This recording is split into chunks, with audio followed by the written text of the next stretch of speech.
Un dos sonos da humanidade é chegar ao noso planeta vermello, a Marte, pero esa viaxe require moito tempo, moitos meses, viaxando no espazo, casi un ano. E que fan, mentres tanto, os astronautas? De que se alimentan? Que pode facer? Antonio, ti se tiveses que asesorar a NASA e dixeses, bueno, pois os astronautas teñen que cultivar algo, ti que lles dirías que deberían cultivar? Bueno, pues es una pregunta que no estaba preparado para contestar, por tanto no me resulta fácil. Si están haciendo experimentos ahora para poder cultivar en esas naves, de hecho ahí se está publicando recientemente, para poder cultivar cosas y llevar la comida no solamente empaquetada. Entonces, si una persona tiene que alimentarse durante mucho tiempo, aparte de agua, lógicamente, necesita proteínas y necesita energía. Entonces y vitaminas. Tendría que llevar cereales, legumbres y frutas o hortalizas para tener un poquito el espectro de alimentación en un viaje muy largo, si queremos llevarlo no empaquetado, sino fresco. ¿Y qué legumes levaría? Pues a lo mejor es por deformación profesional porque trabajo en ella, pero también puede ser porque es la legumbre más consumida para consumo humano directo en el mundo, que es la judía, que aquí muchas personas llaman alubia o fava, ¿no?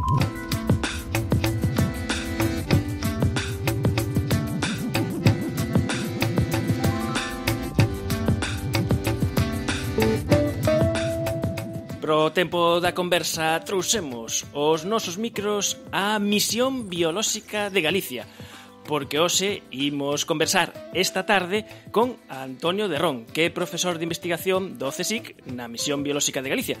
Moi boas tardes, Antonio. Hola, buenas tardes, Manuel. Pois moitas grazas por acollernos nesta Misión Biolóxica de Galicia que forma parte da historia da ciencia e da investigación de Galicia. Falabas dos legumes, esa de formación profesional, levades 3 décadas cos legumes. Pues sí, en realidad ahora prácticamente se cumple precisamente esas 3 décadas porque aquí el trabajo en legumbres empezó en 1987. Estamos aniversario, ¿no? Y bueno, creo que forma ya un poquito parte de la historia de este centro, de la misión, porque cuando yo empecé aquí el trabajo fundamental era en maíz, se había trabajado en vid también, se había trabajado en castaño. Entonces las legumbres fue algo nuevo, aunque resulta, Manuel, que no es tan nuevo. ¿Y luego?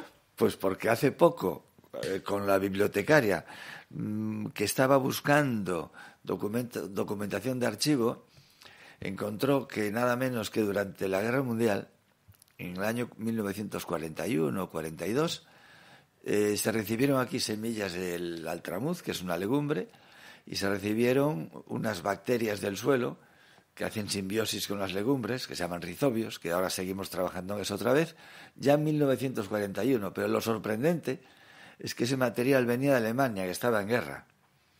Ajá. Es decir, que aquí en la misión biológica, en el año 41, ya se trabaja en legumbres. Y yo, cuando empecé en el 87, no lo sabía. Os legumes, que a verdade é que o mellor que pasa cos legumes é que non teñen un problema de prensa, quizáis un parte solucionado o ano pasado, que foi o ano internacional dos legumes, que puso en riba da mesa. Están aquí os legumes que están realmente alimentando o mundo, pero, sin embargo, digamos que carecen do glamour de outros alimentos. Bueno, vamos recuperando terreno, ¿eh? Sí. Vamos recuperando terreno. El problema de las legumbres es que fueron la carne del pobre. En los cuarteles que se ponía para comer, garbanzos. En los colegios, en los internados, en todo lo que tiene un poco, vamos a decir, entre comillas, de mala prensa. Residencias estudiantiles, internados, prisiones, cosas así. ¿Qué se comía? Lentejas, garbanzos. Entonces, ¿por qué? Porque tiene mucha proteína. Entonces, claro, en un país como España o un país europeo en general, tenemos exceso de proteína animal, todo lo que queramos. Tenemos pesca, tenemos ganadería, pollo, podemos comer casi cualquier proteína. Entonces se fue dejando la legumbre, porque eso era como una cosa de... Es que estaba más baixando consumo per cápita, ¿no? Sí, tremendamente. Yo digo en broma a veces que empezó la debacle de la producción y del consumo de las legumbres fue a finales de los 80 y 90. Y digo, es que yo empecé a trabajar en esa época, no creo ser el culpable. Bueno, correlación non indica causalidad, Claro. sempre o dicimos. Pero por si acaso tengo que decirlo, creo que no fui el culpable, pero más o menos coinciden. Las estadísticas del Ministerio de Agricultura, que son muy antiguas, están muy bien hechas, es una cosa muy curiosa en España. Empiezan a comienzos del siglo pasado y están produciéndose en aquel momento 300.000 hectáreas de judía, por ejemplo, que es lo que más trabajamos aquí. Y ahora alrededor de 7.000. Prácticamente las únicas legumbres que se cultivan comercialmente son las que tienen denominación de origen o indicación geográfica protegida. ¿Que hay más cultivos? Sí, en las huertas, las que estamos viendo desde aquí, en esas casitas que están aquí alrededor de la misión biológica, en esas huertas pues seguro que tienen un puñado de judías o un puñado de guisantes para casa.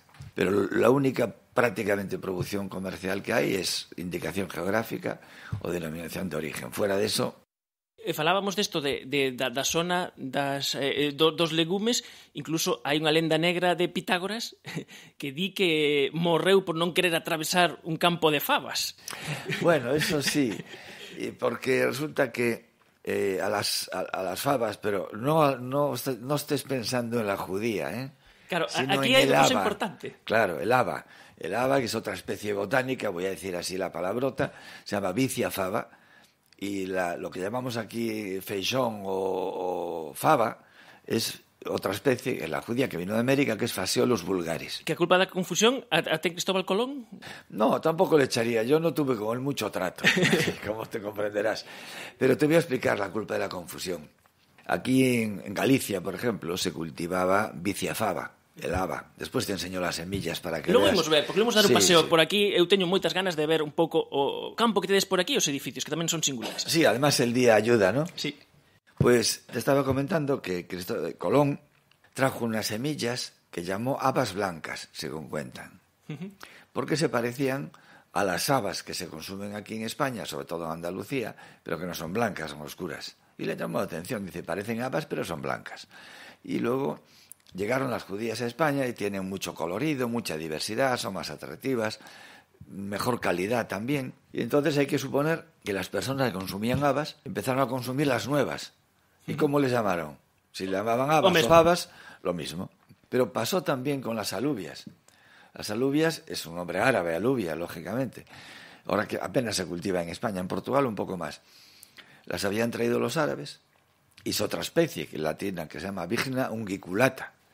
Y también se cultivaban las alubias. ¿Qué pasa? Que las que llegaron nuevas sustituyeron al haba y a la alubia. Entonces se le daron un nombre de alubia y de haba o fava.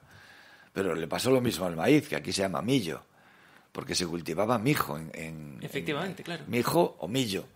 Llega el maíz y sustituye al cereal mijo y hereda el nombre en Portugal y en Galicia. O sea, que técnicamente a fabada non ten fabas. No, es una judiada. Exactamente. Está hecha con judías. Eso siempre lo explico en las visitas, en las charlas y tal. E incluso, bueno, he publicado algún artículo divulgativo y que las personas no lo saben. En mi casa las judías les llaman habas. Uno no puede luchar tanto contra una costumbre social que está establecida, ¿no? E as que falábamos antes da lenda de Pitágoras eran habas, era vicia fava. Era vicia fava. Lo que pasa es que las habas tenían un poquito de mala prensa porque el abuso de su consumo produce el favismo, porque tienen una determinada sustancia.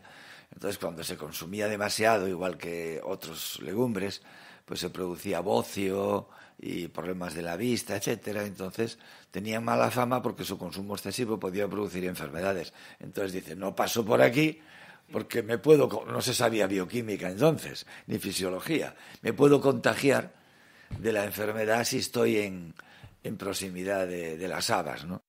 Na vosa especialidade dos legumes, dos faseolos, o que son os feixóns, o que é a xudía, no que levades 3 décadas, supoño que esa investigación foi avanzando en paralelo aos desenvolvementos tecnolóxicos e científicos, que me imagino que toda a parte de xenómica, ferramentas que agora son de uso cotiá, nun inicio non se utilizaban. No, claro. En realidad, en el trabajo de genética vegetal, al margen de las herramientas que se van desarrollando, hay una cosa que hay que hacer siempre, y es la parte agronómica y morfológica y botánica. Es decir, tienes que tener las plantas en el campo, ver cómo se comportan, ver cómo se adaptan, ver si producen o no producen. Es decir, estas cosas son las primeras que tienes que ver. En definitiva, un poco la diversidad agronómica del cultivo. Entonces, por ahí hay que empezar siempre. Lo que sucede es que en aquellos tiempos empezabas por ahí y tenías algún aparatito que te ayudaba, pues, por ejemplo, a medir la calidad de la semilla, la composición. Luego empezamos ya con lo que llamamos marcadores, ¿no? ¿Y qué marcadores había entonces? Pues proteínas de reserva y isoenzimas, que son proteínas que difieren genéticamente entre ellas y que por tanto se podían utilizar como marcadores. Y los primeros estudios evolutivos los hicimos estudiando la diversidad en proteínas y en proteínas de reserva y en isoenzimas. Claro, luego ya empezó a venir mucho más rápido, empezó a venir la capacidad, sobre todo con la técnica de PCR, la capacidad de que el ADN podías estudiarlo, porque en un comienzo el ADN hace muchos años que se sabe cómo extraerlo y conservarlo, pero si tienes una muestra y la gastas, entonces cuando vino la técnica de PCR que te permitía hacer, vamos a llamarla así, fotocopias de ese ADN, bueno, pues ahora ya puedo trabajar con él, ¿no? Después vino la secuenciación, es decir, ahora que lo tengo aquí, lo corto en trocitos y veo más cosas, ¿no? Puedes leer todas esas letras ahí. ¿Vale? Eso que le dicen que se estudia en los colegios, adenina, timina, citosina, guanina, ahora podemos ver eso, ¿no? Ahora, si estamos buscando un gen de resistencia a una enfermedad, pues ya no es necesario estrictamente buscar el gen en sí mismo, buscamos una secuencia de ADN próxima que sea fácil de detectar. Y sabemos que si está muy cerca, lo que llamamos en genética muy ligado, quiere decir que si yo detecto esa secuencia pequeña, sé que está al lado del gen. Ajá. Por tanto, le digo, pues vale, pues está el gen de resistencia a esta enfermedad. Claro, todas estas cosas fueron surgiendo con el paso del tiempo. Ahora, en el caso de la judía, del OFABA, se ha secuenciado su genoma, se publicaron dos investigaciones, una en el año 2014 y otra en el 16, tiene como dos razas distintas, dos orígenes distintos. En la del 16 participó una persona de nuestro grupo de investigación. Bueno, una vez que ya está secuenciado el genoma, no es que sepas cada trozo qué gen es, pero ya tienes muchas más posibilidades de llegar a saberlo, ¿no? Yo siempre pongo un ejemplo, y es que la genética vegetal, que empezó con Mendel... Efectivamente, cos chícharos. Exacto. Outra leguminosa tamén. La leguminosa, con la que trabajamos aquí. La genética vegetal, que empezó con Mendel, siempre fue la parte de la genética más desarrollada, mucho más que la animal. Ya no hablamos de organismos acuáticos, por ejemplo, peces, moluscos, de tanta importancia económica. Su genética estaba mucho más atrasada, empezó mucho después. Y la genética humana prácticamente no existía. ¿Y qué pasó? Que en cuanto empezó a progresar la genética humana, pues es como cuando vas por la carretera a un 600 y te pasa un Fórmula 1, ¿no? Es decir, la genética humana nos ha pasado a la genética vegetal que ni los vimos. Claro, claro. Ni los vimos. Y mira dónde están. Hoy es el modelo que hay que seguir, es los avances en genética humana, tratar de traerlos a las plantas. Te voy a contar dos anécdotas. En el año 80 y algo traje a un profesor muy importante en genética, el profesor Sánchez Monge, ya fallecido, y en su conferencia hablaba de lo que se podía hacer con plantas. Y al acabar decía... ¿Se imaginan ustedes, al público, que estas cosas se hicieran con humanos? Y la gente se lleva las manos a la cabeza. Sacrilegio. Ahora es al revés. Hace 2 años, en un congreso que tuvimos aquí de genética de plantas, proteicas precisamente, invité a un profesor muy conocido de la Universidad de Santiago, Ángel Carracedo, y me decía, pero ¿yo qué pinto hablando, si hago humana, qué pinto hablando de las plantas? Al revés que el otro profesor. Quiero que vengas a contar lo que se hace en genética humana.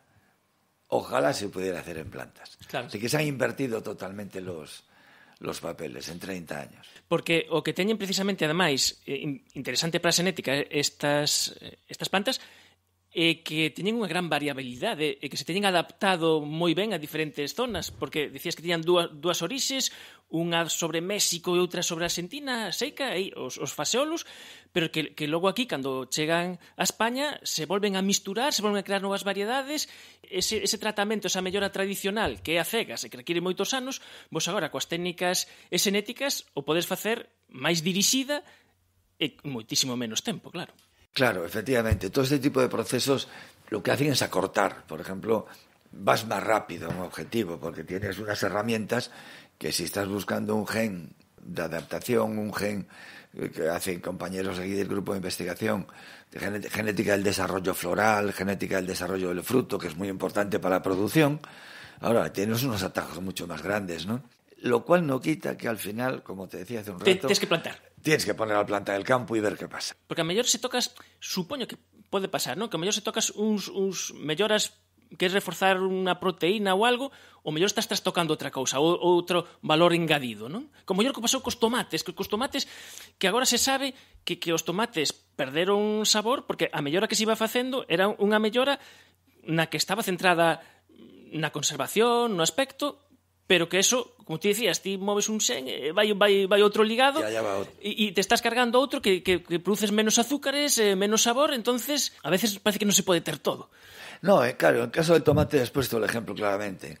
La gente compra con la vista, que los tomates todos iguales, redondos, con la misma forma, brillantes, que maduren al mismo tiempo.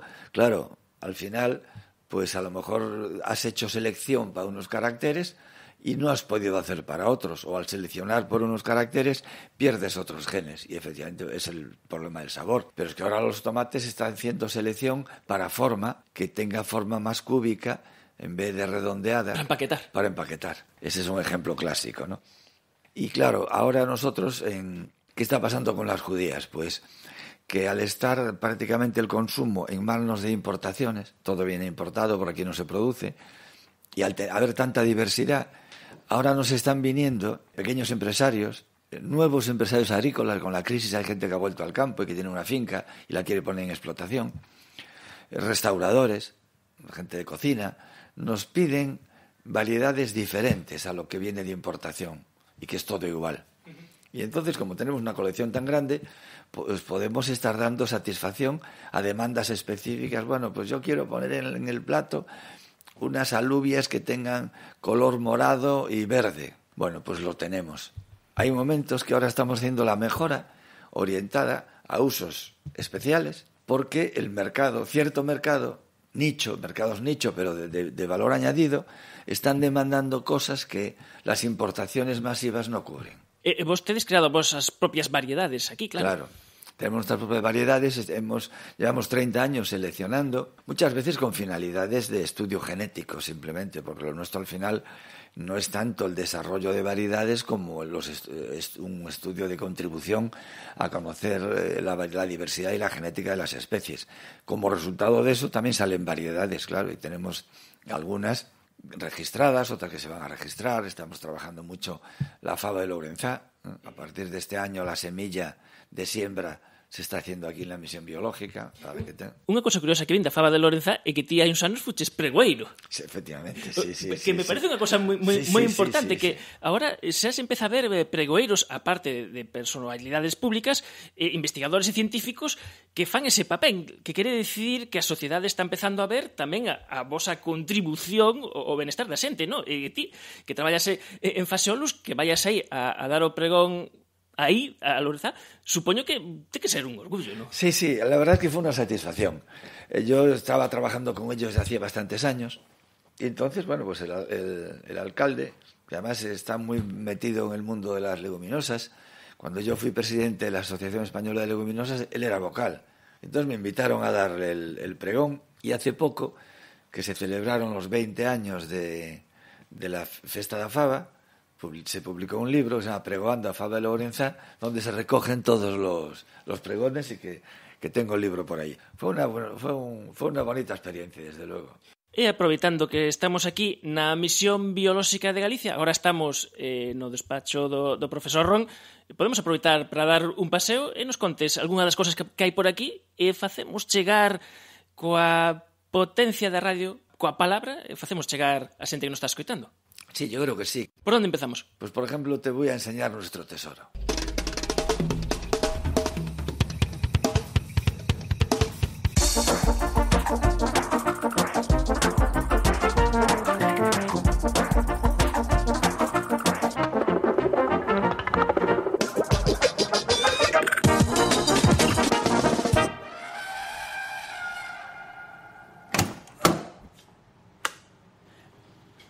Chegamos ao tesouro. Efectivamente, aquí tenemos el tesoro.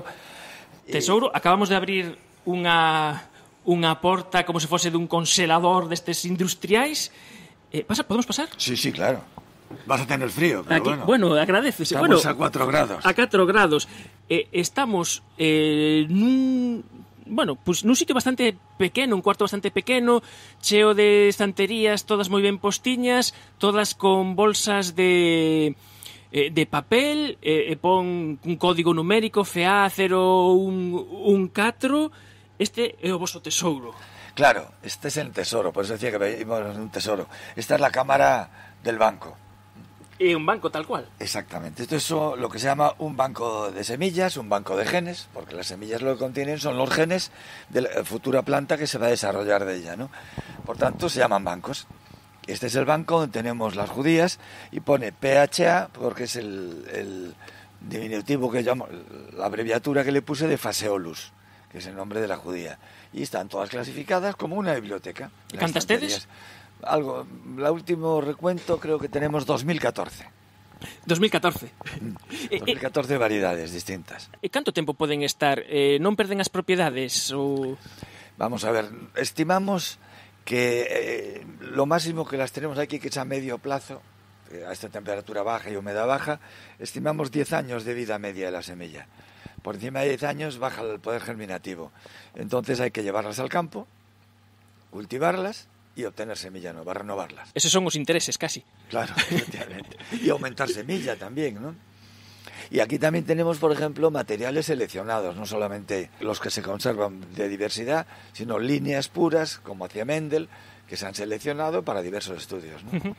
Pero es no solamente patrimonio de Galicia, porque date cuenta que aquí tenemos de todo el mundo, porque para estudios evolutivos, como la judía es una especie que saltó de continente, nos vale muy bien como modelo para ver qué le pasa a un cultivo cuando migra y llega a otro. Y nosotros hemos estudiado lo que pasa aquí, ahora se ha estudiado lo que pasó en África, lo que pasó en China, y los cambios son curiosos en esas migraciones tan grandes que ha tenido este cultivo. Para ser un banco, bueno, polo menos... non tedes guardia de seguridade na entrada, pero o do banco de sementes eu sei que hai unha cousa parecida a esta, pero a gran escala, a escala mundial que hai en Noruega, nas Illas Svalbard, que se chaman a bóveda do fin do mundo, no que queren facer este mesmo proxecto, esta mesma idea, pero a nivel global. Sí, es el banco nórdico y agrupa a todos los países nórdicos y ellos lo que tienen es una bóveda en la cual aprovechan el frío que tienen allí. Claro, ahí aforran en facturas. Claro, y no hay que refrigerar como aquí. No obstante, yo creo que el banco más grande que hay en el mundo es el de Fort Collins, en Colorado, en Estados Unidos. Yo he estado allí y dicen que tienen todo lo que hay. Es decir, que si hubiera un invierno nuclear, aquellas cosas que se hablaban hace años, podrían reconstruir toda la vegetación cultivada y silvestre con las semillas que tienen allí. No sé si es cierto. Home, a verdade é que é alucinante. Bueno, eso sí que é un arca de Noé, pero é real. Seguimos coa visita? Sí, como no. Además aquí hace bastante frío. Sí. Efervesciencia, dúas de ciencias en contraindicación. Efervesciencia, dúas de ciencias en contraindicación. Efervesciencia. Estamos no edificio Miguel Odriozola. Efectivamente. Na parte de laboratorios, aquí na entrada tedes unha cousa moi gráfica que ensinades a todo o mundo, que son mostras de sementes, sementes coas que traballades. Hai unha que pon vicia fava, esas son as favas técnicamente favas. Exacto, esas son las habas o favas de verdad. Aquí las vemos, que por eso cuando decía antes, Colón les llamó blancas, porque las habas son oscuras. Esta es la minor. Normalmente se ven muy poquito, en algunos establecimientos puedes encontrarlas, en lata. En Andalucía les gusta comerlas fritas con jamón y tal, pero aquí son muy poco frecuentes. Prácticamente no se cultivan ya. A verdade é que se non cho din, non podes dicir que é a mesma especie, a variedade de tamaños, formas, cores, texturas...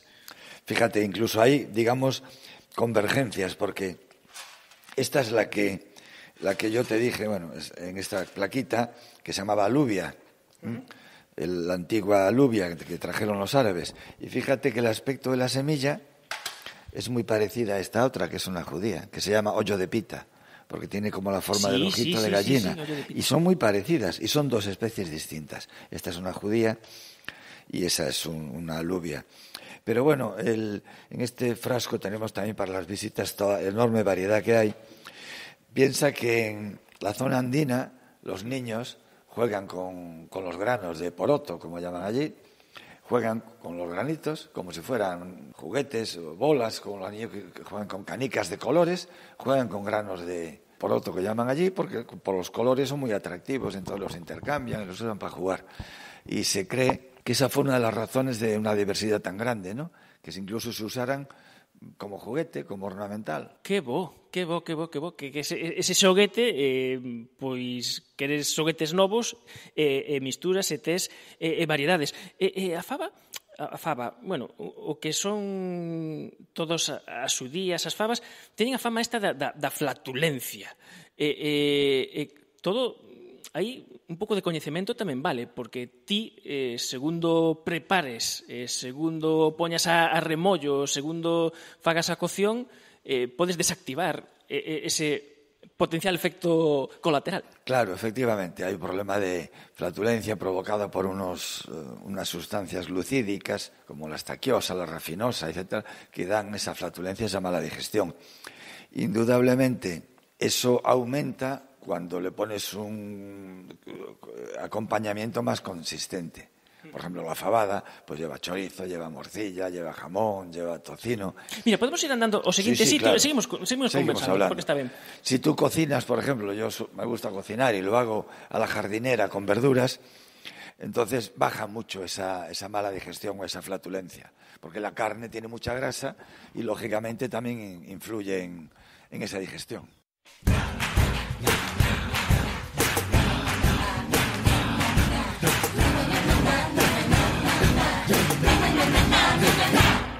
Necesito con urgencia transfusión de efervescencia. Necesito con urgencia transfusión de efervescencia. Estamos camiñando, pasando do edificio Miguel Odriazola o outro edificio que ademais fixo o arquitecto, o primeiro edificio que fixo Alejandro de la Sota. Sí, efectivamente, y de hecho es frecuente que vengan estudiantes de arquitectura de la Escuela de La Coruña a visitarlo, ¿no? Y a tomar fotografías, etcétera, porque es un edificio singular. Este lleva el nombre de Cruz Gallastegui, que fue el fundador de la misión. O pioneiro, ademais, a misión que dentro de 4 anos cumplides 100 anos, un século. Efectivamente, en 1921 se fundó en Santiago. Después vino a Pontevedra y estuvo durante un año una pequeña finca que aún existe, que se llama La Tablada, que está al lado de las viviendas militares, que mucha gente que lo oiga sabrá dónde está. Y después definitivamente se vino para aquí, para esta finca que había sido del arzobispo de Santiago de Compostela, del arzobispo Malvar y obispo de Buenos Aires. Entonces esta finca era de sus herederos, de hecho el palacio lo construyó él, el arzobispo, y para aquí se vino la misión después. E aquí estamos. E aquí estades, esa que falamos ao principio, este anaco de historia da ciencia de Galicia. Aí a Misión Biolóxica de Galicia, fundada por Cruz Gallastegui. Ele empezou por Millo, estudiou nos mellores sitios do mundo que estivera en Cornell, e logo trouxo ese coñecemento de vanguarda aquí en Galicia. Coñecemento que, bueno, que agora pois sigue esa tradición investigadora da Misión Biolóxica de Galicia. E falábamos un pouco de como preparar as fabas para que nos dea menos flatulencia isto de cocer. Porque, unha pregunta, que isto de aquafaba? Ah, la aquafaba. Pues mira, eso yo me enteré cuando publicamos un libro el año pasado, que publicó el CSIC, sobre las legumbres, porque era el año de las legumbres, y uno de los capítulos lo hicieron unos restauradores del restaurante Mugari de San Sebastián, y me enteré que la aquafaba pues es el agua de cocción de las legumbres, que como es rica en proteínas, porque las legumbres son muy ricas en proteínas, pues resulta que tiene propiedades que permiten usarlo pues como un componente para hacer determinados productos, como si se utilizara pues la clara de huevo o algún otro sustancia, ¿no? Base, pues para hacer merengues, para hacer cremas, ¿eh? Entonces usan el aquafaba. Y yo me enteré entonces, porque yo cuando cuezo las legumbres tiro el agua. Pues tiene unas buenas características. Claro, porque neste mundo culinario, que vos traballades agora con cociñeiros ben coñecidos, o que dicías antes, buscando novas propiedades, por exemplo, hai un mundo por explorar, porque están desde os serminados, están, por exemplo, fermentar os legumes, digamos que hai máis cousas alén da simple cocción. Sí, ahora... Incluso como snacks, o que dicías tú. Sí, efectivamente, como snacks, ya hace años que estamos trabajando, primero con una empresa, ahora estamos con otra, y hay unas judías que se llaman nuñas, son ancestrales de los Andes, y al tostarlas, con un pequeño procesado previo, quedan como cacahuetes, y con la ventaja de que no tienen grasas prácticamente, son más saludables. Y luego otra cosa que se está ahora trabajando bastante son minis, inmaduras, legumbres inmaduras. Lo más típico es el guisante lágrima, que la seleccioné yo aquí y que se está utilizando en buenos restaurantes por ahí. Y ahora tenemos demanda de otras legumbres tipo judías o de otras variedades en mini tamén. E aquí precisamente lo que estamos viendo en el campo... É que estamos xa no medio do campo, xa chegamos, temos aquí os cultivos, ahora están pequeniños, non? Sí, ahí tenemos la judía, aquí maíz recién sembrado, y aquí tenemos el campo de judías, están pequeñas todavía, tienen esas mallas. Nos achegamos, a ver si... Sí, claro. Y pronto empezarán a trepar por esas mallas, porque tenemos estas estructuras ya permanentes para que las plantas pues encuentren la manera de crecer. Y tenemos esta infraestructura que está ya permanente un año para otro, mallan el suelo para evitar la hierba y los tubos de riego por goteo. Aquí está toda la infraestructura puesta. Bueno, isto xa vamos cara a agricultura de precisión, non? Bueno, claro, porque estos son, digamos, ensayos. Entonces, cuando haces un ensayo tienes que tener unas condiciones controladas para que ya bastante te varía el medio ambiente, para que por lo menos tú puedas controlar el crecimiento de la planta a través del riego por goteo. Aparte de ahorrar agua y de ser de precisión, le puedes dar tratamientos sanitarios, le puedes dar fertilizante a la planta sin necesidad de añadirlo por encima, simplemente a través del tubo de riego, ¿no? Y la malla del suelo nos evita la proliferación de hierbas, aunque, como ves, hay hierbas igual, mezcladas con las plantas, pero por lo menos hay menos, ¿no? Hai menos. Me pareceu ver... No, hai ese paxaro que hai, eso, para control de... Son aves rapaces que tenemos por toda la finca. Viene una persona que es criador de aves rapaces todos los años, y entonces cuando se siembra puedes ver que allí más allá hay otro. Sí. Y puede que haya alguno por aquí, Allá hay otro. O sea, que son os vosos colaboradores imprescindibles. Claro, están para ahuyentar sobre todo a las pegas y a las palomas, porque recién sembrado el maíz vienen y levantan el grano y hacen muchísimo daño en los trabajos de campo, las palomas y las pegas sobre todo, y algunos otros pájaros pequeños. Entonces, una vez que germina el grano y sale un tallito, ya no pasa nada. Lo malo es esos días que está en el suelo y que vienen a levantarlo, a comerlo. Entonces las aves rapaces que hay por ahí, pues se supone que ahuyentan, y ya ves que no se ven por aquí ni se oyen aves, sí que podemos oír hacia allá, ¿no? Ahí oyes sonidos de aves en esa otra parte, pero aquí ves que está despejado. Si no estuvieran estas estaría lleno de palomas. Allá va una, por ejemplo, pero no se quedan por aquí, porque se asustan. Luego duermen de noche aquí y por la mañana el cetrero las vuelve a sacar y les ponen su soporte con su comida, su agua y todo esto. Están trabajando ellas también. Están traballando, están en nómina aí no CSIC. De momento no, pero todo se andará. E tedes tamén nesto de quitar o rendemento, aparte con cociñeiros, cunha escola de hostelería, tamén traballades con eles. Sí, eso fue un producto de la casualidad prácticamente. Aquí en Pontevedra hay una feria de niños que se llama Ponte en Ciencia, y como el año pasado fue las legumbres, pues el CSIC participó. Y ahora ya este año volvimos y vamos a participar permanentemente. Y estaban también los del Centro Integrado de Formación Profesional Carlos Oroza, aquí de Pontevedra, que tiene una parte de cocina y de restauración. Y entonces, pues, hablamos y nos dijeron que tenía una pequeña huerta que la querían ampliar.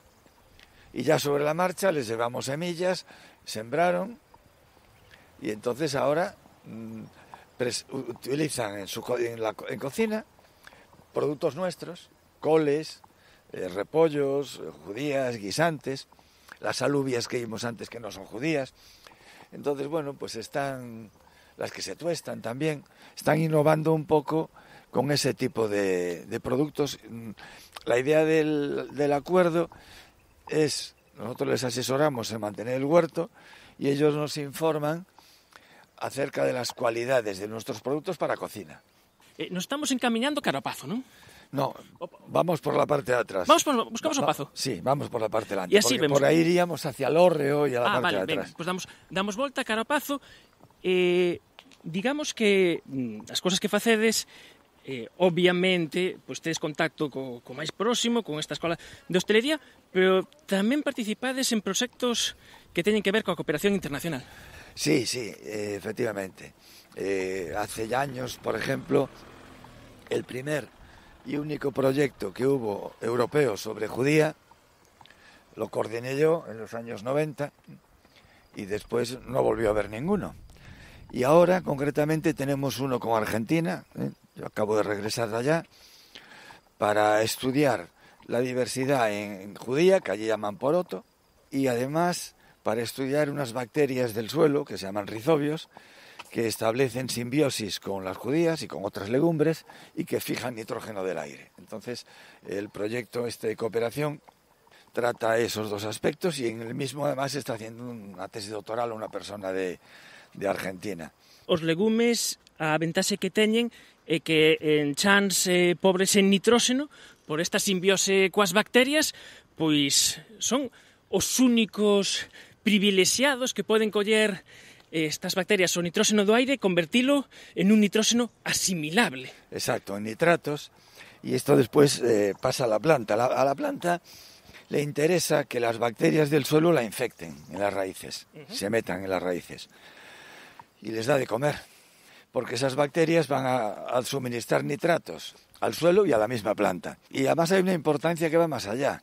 Y es que los abonos nitrogenados, que son necesarios para el crecimiento de las plantas, acaban emitiendo óxidos de nitrógeno a la atmósfera, y el óxido de nitrógeno es posiblemente el gas más activo para el calentamiento de la atmósfera, más que el dióxido de carbono. Porque antes se pensaba que esos óxidos de nitrógeno os producían fundamentalmente os coches, o transporte, e agora resulta que son as bacterias do chan. Los abonos. Os abonos. Los abonos nitrogenados desprenden óxidos de nitrógeno. Vale, de acuerdo. Y si tú, es lo que estamos haciendo en este proyecto, con unas empresas además, tratamos de elaborar un producto, que ya lo hay para la soja, por ejemplo, que es una legumbre también, una leguminosa, un producto que se pueda inocular el suelo o inocular la semilla con las bacterias, y esas bacterias fijen el nitrógeno. Entonces ya no habría que abonar con abono nitrogenado. Non nos deixa de sorprender o cento de cousas, de aplicacións que teñen os legumes.